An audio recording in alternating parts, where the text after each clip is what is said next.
හැමදාම නින්දෙදී එක එක විදිහේ බය හිතන හීන පේනවා.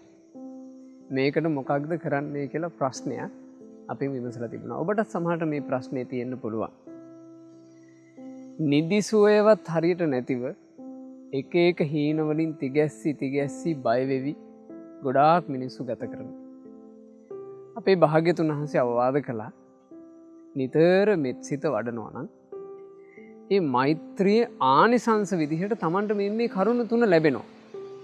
සුඛං සුපති සුවසේ නින්ද යනවා.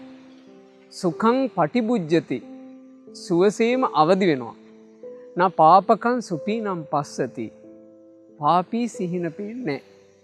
මෛත්‍රිය නිසා මේ සියලු සත්වයෝ වෛර නැත්තෝ වෙත්වා, තරහ නැත්තෝ වෙත්වා, ඊර්ෂ්‍යා නැත්තෝ වෙත්වා, දුක් පීඩා නැත්තෝ වෙත්වා, සුවසේ ජීවත් වෙත්වා, ශාන්ත සුවයට පත් වෙත්වා කියලා යම් හිතක පවත්වන උතුම් මෛත්‍රිය නිසා ආනිසංස ලැබෙනවා.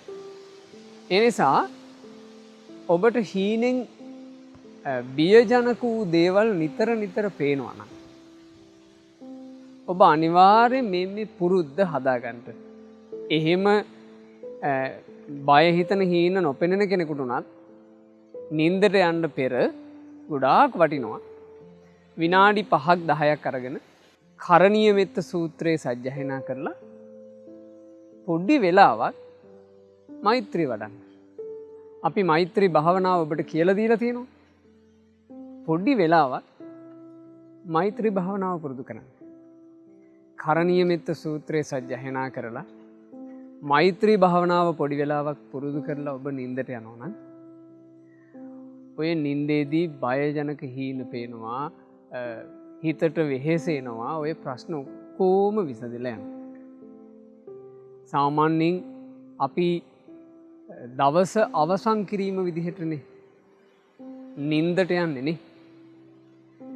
දවස අවසන් කරලා නින්දට යන මොහොත ඔබ සාමාන්‍යයෙන් දෛනික පුරුද්දක් හදාගන්න. නමස්කාරය කියලා තෙරුවන් සරණ ගිහින් හොඳට මේ තෙරුවන් වඳින ගාථාවන්ගෙන් තෙරුවන් වන්දනා කරලා කරණීය මෙත්ත සූත්‍රයේ සජ්ජායනා කරලා පොඩි විනාඩි 10ක් 15ක් මෛත්‍රී භාවනාව කරලා නිදා ගන්න පුරුදු වෙන්න. ඔබේ ජීවිතයට ඒක විශාල ආශිර්වාදයක් වෙයි, පහසුවක් වෙයි. තෙරුවන් සරණයි.